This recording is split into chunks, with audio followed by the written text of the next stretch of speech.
Hello and welcome. It's time for French Politics here on France 24. I'm Mark Perlman. And I'm Molly Hall. Coming up in today's show, Emmanuel Macron and Marine Le Pen race to the finish line ahead of Sunday's second round vote. Both candidates battling for the support of their ousted first round rivals. Plus, Le Pen finds a political ally while Macron makes plans for a new political party.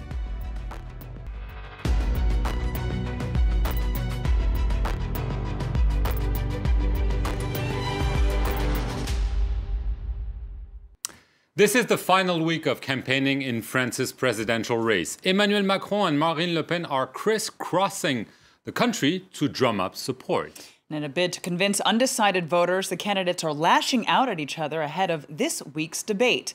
Now, that will be the candidates' only face-to-face before Sunday's runoff. At their last big planned rallies before Election Day, both candidates were in attacking mood. Up first, Marine Le Pen with her accusations that her rival is the candidate of the financial sector. She evoked a phrase famously used by President François Hollande 5 years ago. The enemy of the French people is still the world of finance, but this time it has a name, it has a face. It has a party, it's running for president, and everyone is dreaming of its election. It's Emmanuel Macron. A few hours later and a few kilometres away, Emmanuel Macron had his chance to hit back as high-profile supporters from the left, right and centre looked on.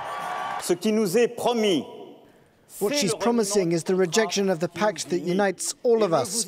Don't be fooled. There'll be no return. The National Front is anti-French. C'est le parti de l'anti-France.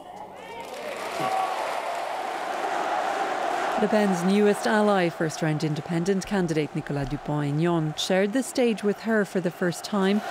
In exchange for his support, she's promised to nominate him as her Prime Minister, should she be elected.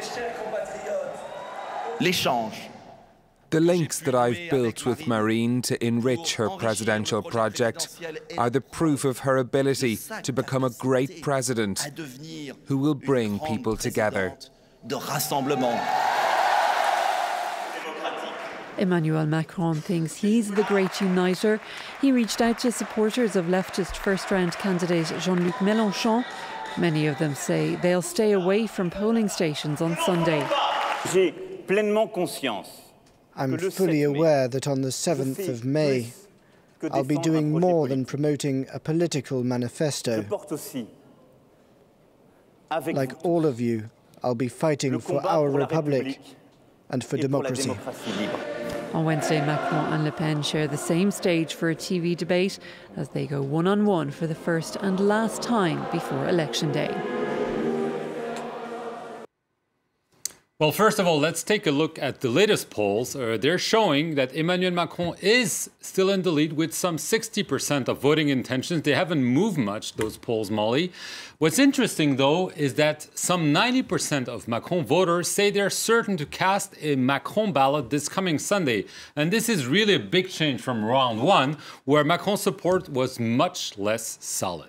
Indeed, and now we've seen that the most symbolic differences between both candidates, well, they were starkly on display at a factory in northern France. We saw a planned visit by Emmanuel Macron suddenly hijacked by Marine Le Pen. The two pictures couldn't be more different. Emmanuel Macron having a quiet meeting with a few Whirlpool union representatives just before Marine Le Pen made a stunning appearance on the picket line, mingling with a crowd of disgruntled workers. Emmanuel Macron came here and had no intention of meeting with the employees and joining the picket line. I thought that was proof of the huge contempt he has for what the employees are going through. The far-right leader's surprise move immediately put the centrist candidate on the back foot, having to explain why he decided not to visit the site. I was here for over an hour with the Whirlpool union representatives. I was next to the site because the company refused to give us access. Madame Le Pen, on the other hand, is here for political ends because she's haranguing political activists in a car park. Back on said car park, the crowd was swaying away from Macron. We didn't want promises, we wanted his support. We didn't want him to say the plant won't close. We just wanted him to support us as fellow Amiénois. To talk about us, here's what's happening to Whirlpool, and he didn't do that. He won't help us. And Marine Le Pen? I guess she has good ideas, but still, I guess I would trust her more than I trust him. And that's when Macron took to Twitter to say that he would meet with employees at the site after all. Him and the world's press. By that point, the reception was frosty at best, and the smell of burning tires was filling the air.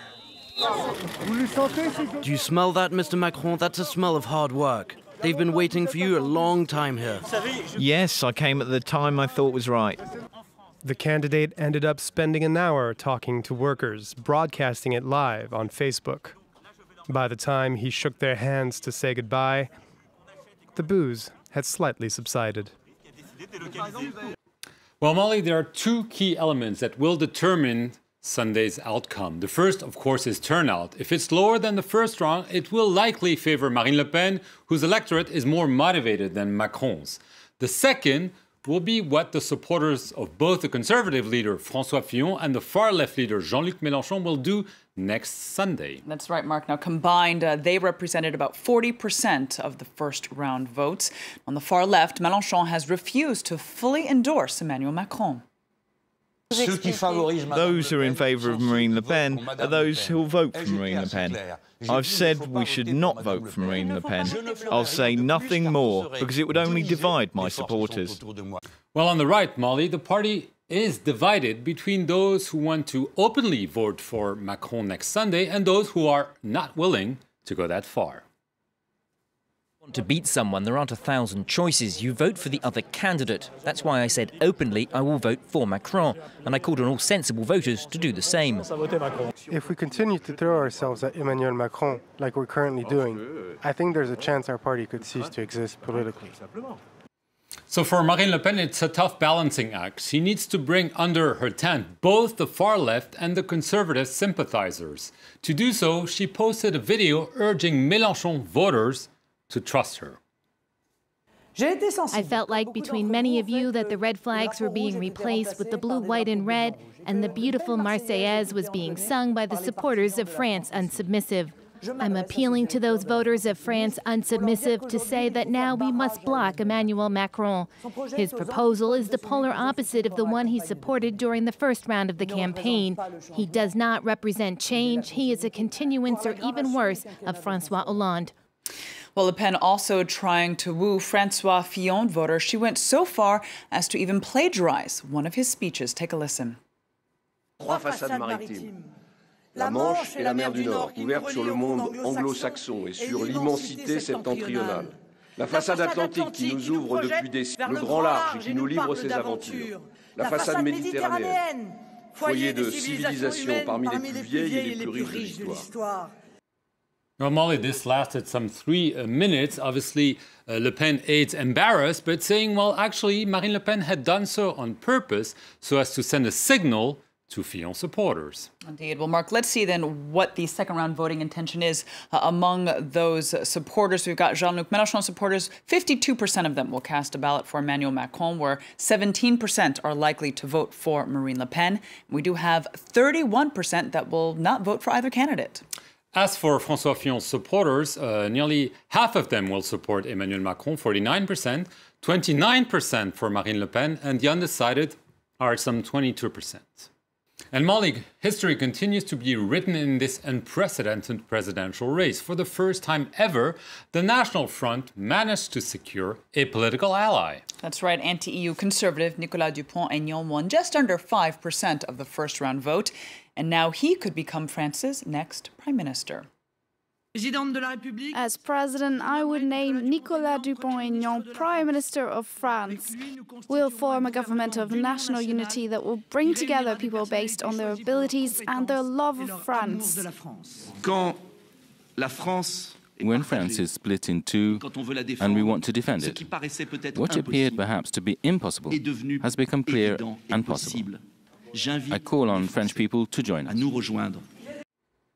And in a major gesture towards her new ally, Marine Le Pen has dramatically changed tack on one of the pillars of her program, dropping the euro currency. With the final runoff of the French presidential election rapidly approaching, Marine Le Pen is changing her priorities. Following her alliance with Nicolas Dupont-Aignan, she's pledged to soften her stance on dropping the euro. On the campaign trail this Sunday, she claimed it's not a U-turn. I've been requesting a transition from the single currency to the common currency for a while now. Therefore, there is no contradiction. Yes, I believe we can keep the euro as a common currency. In an interview with French newspaper Le Parisien this Sunday, she confirmed her new, less extreme approach. Rather than quitting the euro outright, she's proposing the use of two currencies, one national for use only in France, while still maintaining the single currency for international transactions. The euro would not be for everyday purchases, but only for large companies doing business internationally. For some political commentators, with this last-minute change of stance, Le Pen hopes to avoid scaring off voters worried at how leaving the euro could affect their savings. It's clearly a tactic. It's an attempt to rally a specific section of the electorate, the over 60s. These voters who have savings do not want an overhaul of the monetary system.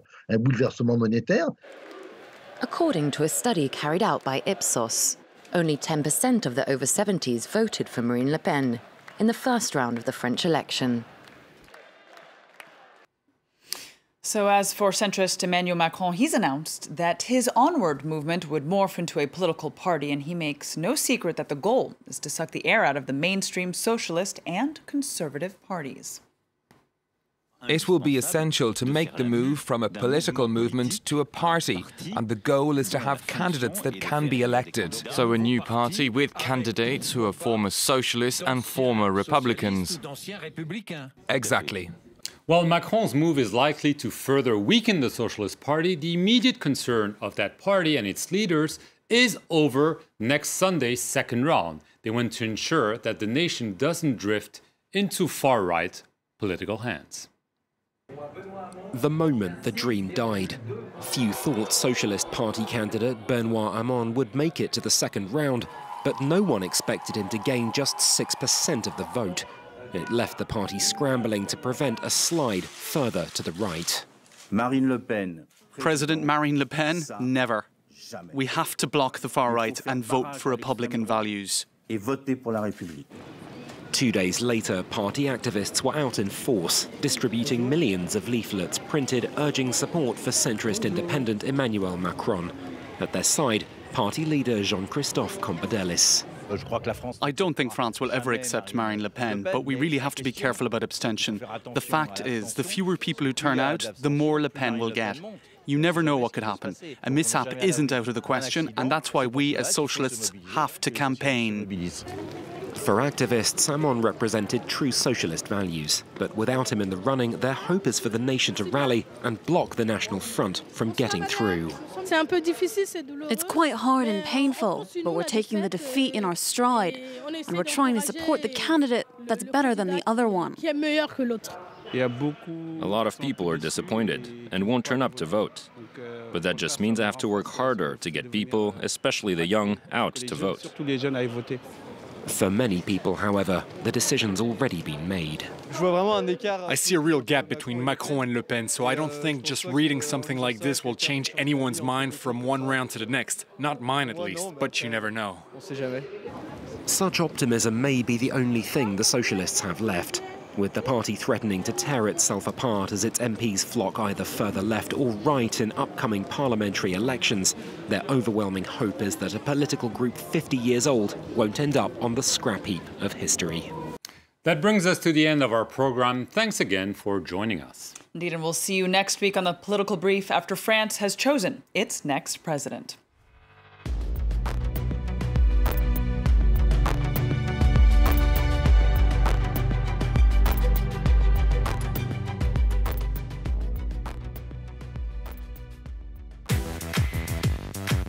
People and Profit, presented by Stephen Carroll.